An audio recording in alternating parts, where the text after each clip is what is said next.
Hello and welcome to our math lesson for today. Today we're going to be going over lesson 6-1. This is topic 6, lesson 1. And today we're going to talk about multiplying decimals by either 10, 100, or 1000. And really, once we notice this pattern, we'll be able to multiply by any factor of 10. So let's go ahead and get started with, as always, our anticipatory set. For our anticipatory set today, we're going to write out something all of us are pretty familiar with. I want us all to write it out in multiplication table.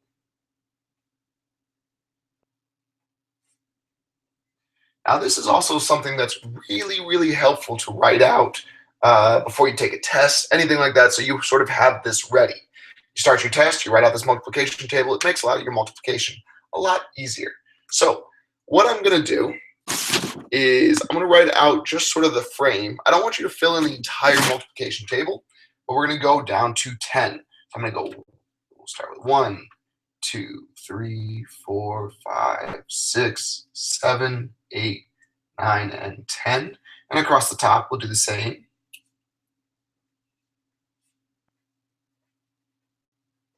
Perfect. So we all know how to use these.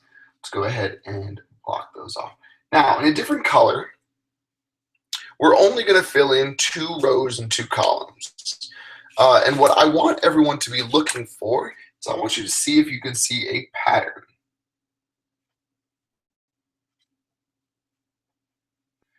I'm going to find a pattern within what we're doing right now. So in a different color, I'm going to go ahead and use pink. I'm going to fill in just my ones column. So 1 times 1 is 1, 1 times 2 is 2, 1 times 3 is 3, 1 times 4 is 4, and on and on and on and on and on. Pretty simple. Everyone knows their 1 times tables. We'll do that along the top as well. 2, 3, 4, 5, 6, 7, 8, 9, 10. Now, normally I would then go and do 2 and go 2, 4, 6, 8, and on and on and on. But I want to go ahead and just fill in the 10 row. So 10, let's start over here. 10 times 1 is 10. 10 times 2 is 20. 10 times 3 is 30. 10 times 4 is 40. Now there should be a pattern there. 40, 50, 60, 70, 80, 90, and 100. And let's do that on this column as well. 10, 20, 30, 40, 50, 60, 70, 80, 90. Now, we all know how to do that. That's very simple. But that's not the pattern I'm asking about. Let's find a pattern between, let's pick 7. It's my favorite number. We might as well. 7, when you multiply 7 by 1, you get 7. Let's check what you get when you multiply 7 by 10. 70. And let's see if we can see that on something else. Let's pick another number. Let's say 4 times 1 is 4. 4 times 10 is 40. Now, you may see a pattern there, and if you look on all of them, the pattern's always the same. The only difference between this number and this number is that 0 right there. So we know that 7 times 1 is 7, and 7 times 10 is 70. Just something we've known for a long time. You're able to see it in that multiplication table. Let's go ahead and get started with our actual lesson today. So we're going to start off, as we do, with our standard. Okay, and our standard for today is 5 for 5th grade, NBT for numbers in base 10, and we're going to be doing standard 2. And let's go ahead and write this out. This standard says, explain patterns in the number of zeros of the product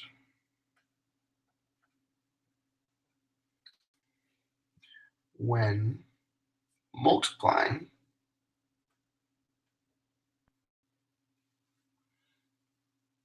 a number by powers of 10. And explain patterns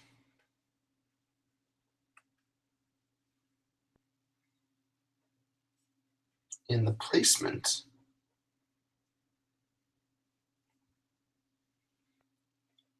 of the decimal point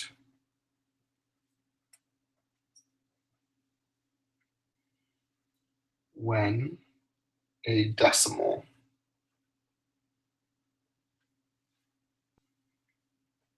is multiplied or divided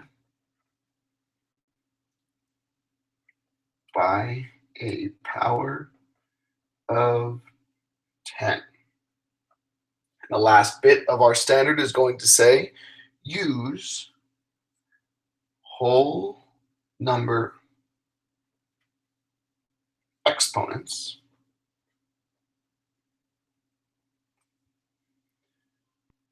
to denote powers of 10. Okay, so there's our standard. Let's go ahead and take a little deeper look into this standard, okay? Let's start with a word that I see repeated over and over. We're going to explain patterns in the number of zeros of the product when multiplying by a number by powers of 10, and explain patterns in the placement of the decimal point when a decimal is multiplied or divided by a power of 10. I see the word patterns twice. We're talking about patterns. So what this lesson is going to focus on is understanding these patterns, being able to realize the pattern we're looking for. Just like we did in our anticipatory set, this is a pattern we've known for years and years and years. You know that this and this, they're very linked. There's a pattern there. You could keep going with that. So now we're going to be taking that, we're going to be using that. So we're explaining patterns. Now what are the two ways we need to explain patterns? The number of zeros when multiplying a number by powers of 10, okay? And also the placement of the decimal point. So there's going to be a pattern linked to the number of zeros and a pattern of a decimal point. Now the last thing we need to know is that this last sentence here, use whole number exponents to denote powers of 10. Whole number exponents, okay, and powers of 10. We're going to need to remember that. So let's go ahead and move on into our input. And we are actually going to have just one language of the discipline today. I'm going to go ahead and draw my ellipse. There we go. And our only language of the discipline today is going to be exponent. We're going to think back and remember what an exponent is. An exponent is a quantity representing the power to which a given number is to be raised. Okay, so we probably know how to use an exponent, but again, this is just going to be a reminder for us to remember what we need to do when we talk about exponents. So let's go ahead and get a good example going on right here. So in exponent, let's give an example. Let's say we are doing something like 10 times 10 times 10. You see this repeated multiplication, a repeated multiplication. So this is where we see exponents. So if you want to see this in exponent form, we have the base number 10, and we are repeating its multiplication 3 times. 10 to the power of 3. We are raising 10 to the third power, which means 10 times 10 times 10. A repeated multiplication of 3.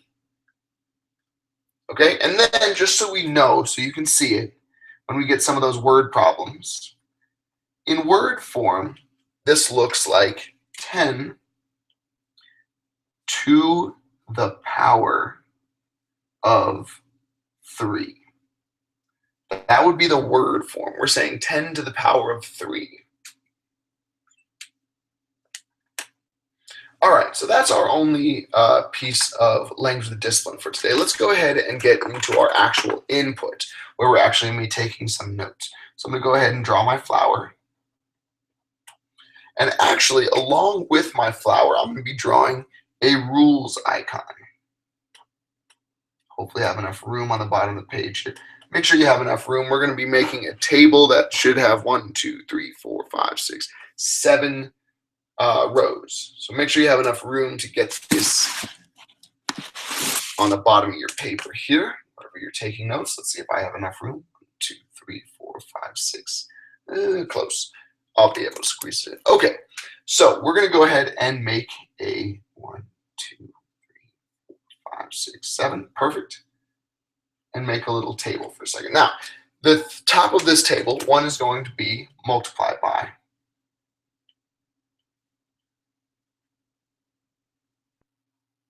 And the other side is going to be move the decimal to the right.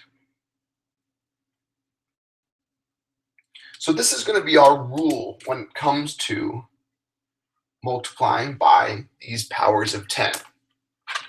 Okay, so we're just going to go ahead and put an example out there right now before we get into actually taking a look and seeing how this works. So we see that our standard says to explain the patterns in the number of zeros and the patterns in the placement of the decimal point when it comes to multiplying by a power of 10. And we want to write our powers of 10 as whole number exponents. So let's go ahead and say, what if we're multiplying by 1? If we're multiplying by 1, we're going to be moving the decimal point, and you'll see how this works in a second. Right now, we're just going to put the rule down. You're going to move the decimal point 0 places to the right. Move the decimal point to the right. So when you multiply by 10, we all should know that the number stays the same, right? Let's go. What if we're doing, we're multiplying something by 10? Now, first of all, we want to use these whole number exponents. We want to use this power of 10. So 10 with an exponent, how many times are we multiplying 10 by itself? Just 1. There's only 1 10 there. So it'd be 10 to the power of 1. How many decimal places would we move this? 1 place. Now, what if we have 100? Well, 100 can also be written as 10 times 10, which would be 10 to the power of 2. And that would be, surprise, surprise, 2 places. How about 10 times 10 times 10, which would be 1,000? We can just write that as 10 to the power of 3. And that would be, surprise, surprise, 3 places. So we can see that there's a pattern here. What if I say we're going to multiply 10 to the power of x? That means, remember, x means any number. It is a variable. Well, that means you're just going to be moving it x places. So go ahead and make sure you have this table down showing the pattern. Now, the pattern I see here is whatever the exponent is, that's how many places you are moving the decimal to the right. So I'm out of space, so I'm going to go ahead and get a new piece of paper, but make sure you have this down. Right now, we're going to be using this rule for some of our actual lesson here. Okay, so let's go ahead and first of all, let me say, I got to see Star Wars over the break, and it was awesome. So I'm very excited about it. So let's say I was so excited, and I was, that I went out and bought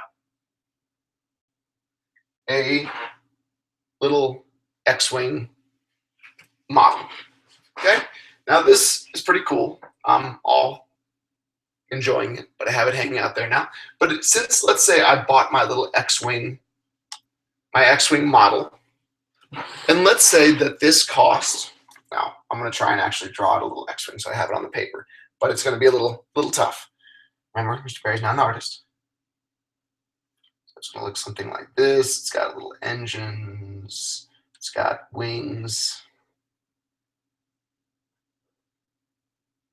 Wings. Oh boy. It's got the little lasers on the edges of the wings. Oh boy.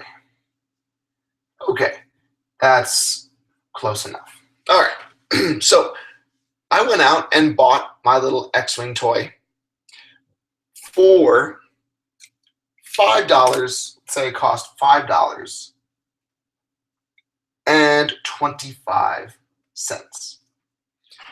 Okay, I'd totally pay that. But let's say I think these are going to become a collector's item, and I want to get a couple of them so I have them for later. Or I just want to make myself a nice little squadron of X-Wings.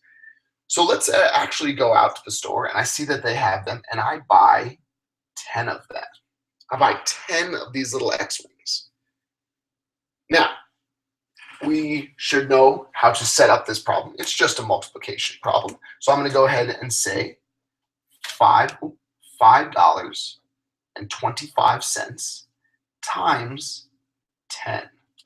Now, if we look back in our paperwork, if we look back in our notes, we see that there is a pattern for this. Down here, you can see when you multiply by 1, 10, 10 to the power of 2, 10 to the power of 3, 10 to the power of x. In this case, I only bought 10, which would be 10 to the power of 1. So I want to make sure I'm using what the standard says, so I'm going to go ahead and put 10 to the power of 1 right there. Now, based on that, what will I do to quickly find my answer? Well, if we remember what the standard says and the pattern, I see that it's to the power of 1. And that means I'm going to be moving my decimal one place to the right. There you go. One place to the right. So if I bought 10 of these little X-Wing toys, it would move one place to the right. And my answer would be, how much did all of these cost? $52.5. But since this is money, I need to make sure that it looks like that. $52.50. Totally worth it, because these are awesome. All right, let's get going. Now, what if, so you can see the pattern there, 10 to the power of 1, I move the decimal one place. Let's take a look at another example. Let's say I was also at the store, and I decided to buy these Star Wars cards. Because when I went to go see the movie, I thought the little droid guy, little BB-8, was adorable. It's close enough. All right, there you go. There's a few spots there. Okay, and they had cards with them there, and I thought it was awesome, and I wanted to get some of those. And each of these, I looked at the price and went, wow, that's pretty good. Each of these cost only 45 cents. Not bad at all. And I go, you know what? I kind of want to give these out to some of my friends, and I want to have them, and I want to maybe sell some. I don't know, but I'm going to buy 100 of them. So I bought 100 of these cards. We can use this same principle, and we can use the same patterns to learn this. We know that 100 is actually 10 times 10, right? So that makes it easier for us. So let's go ahead and set up this problem. I know it's going to be multiplication, and I right now have 45 cents, and I'm multiplying this by, I have 100, or 10 times 10. So I'm going to use that exponent, 10, and we are now going to have to the power of how many times? 2. Because of the patterns, I know that I'm going to be moving the decimal 2 times to the right.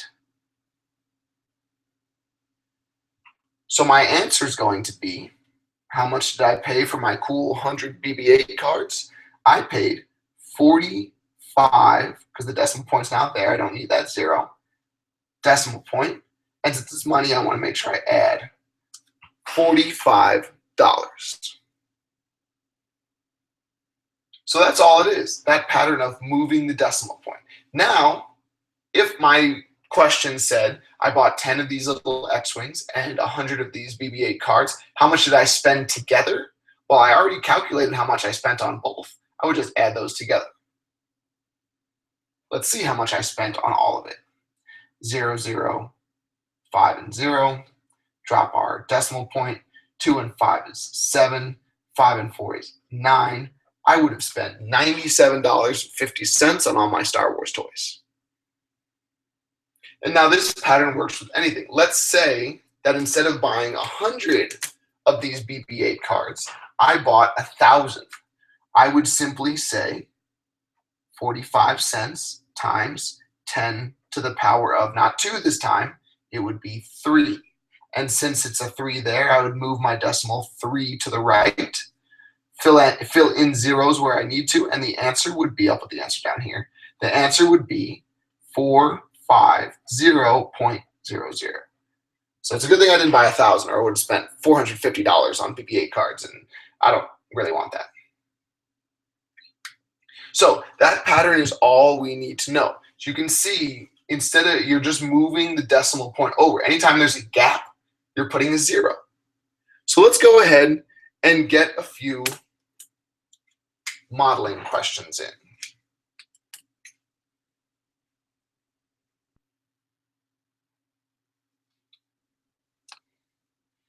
And in our modeling, our first question is going to deal with money again. Okay? Let's say that I look and I have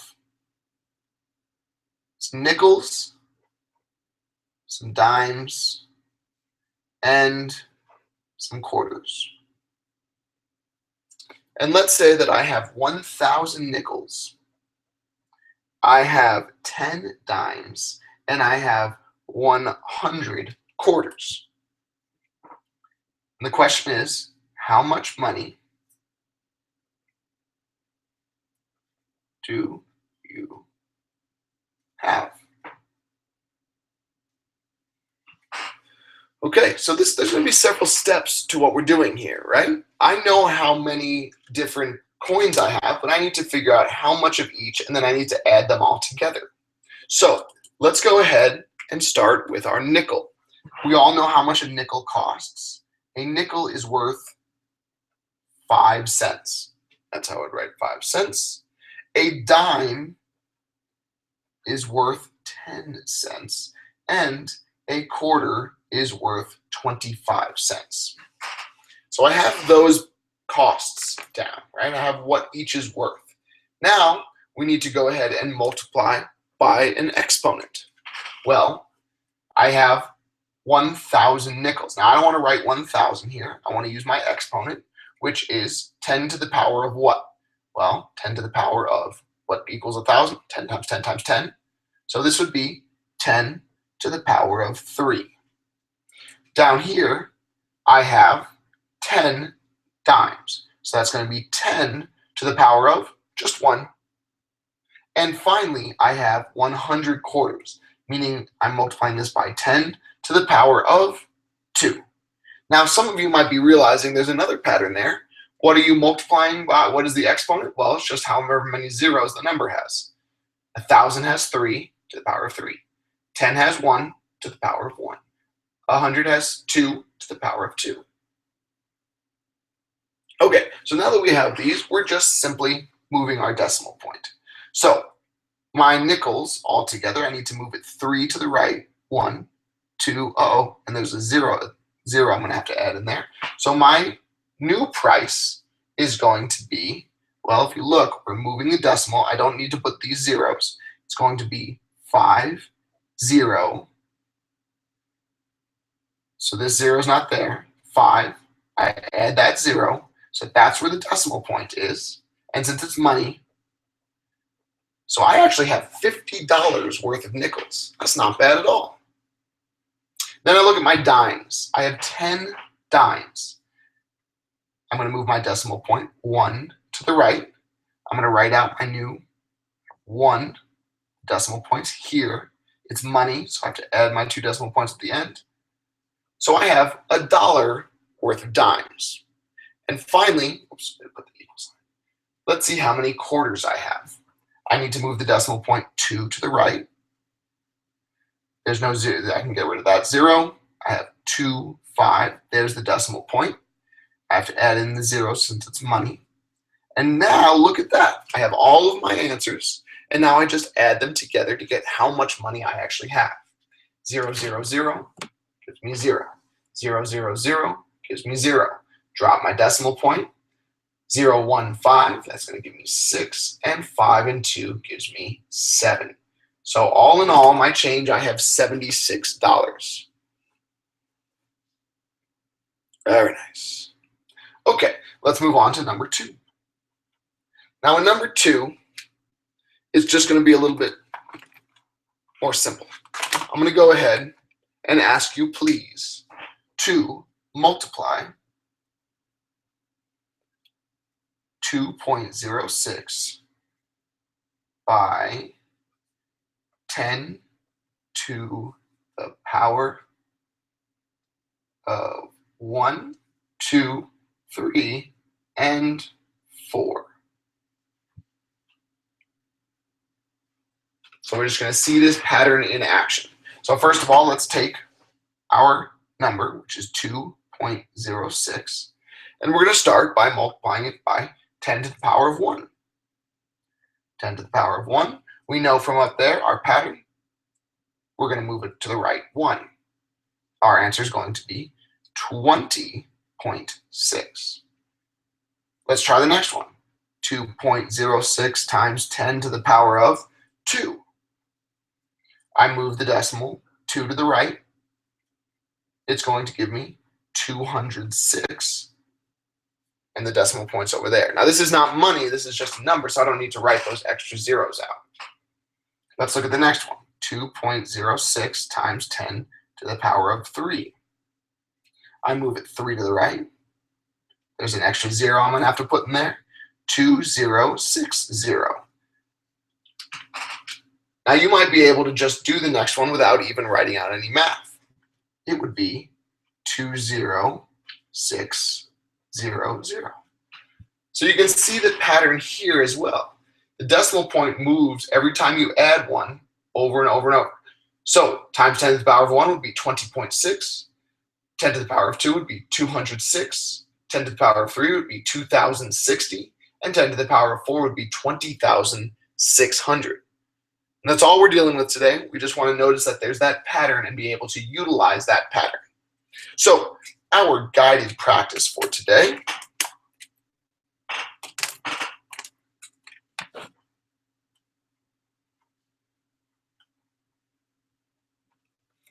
is going to be our 6-1 digital check. And our independent practice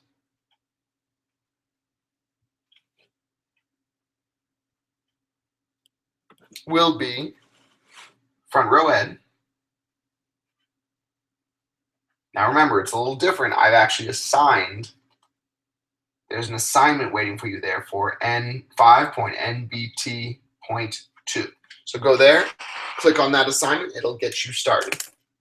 And that's everything for today. Have a great day and good luck.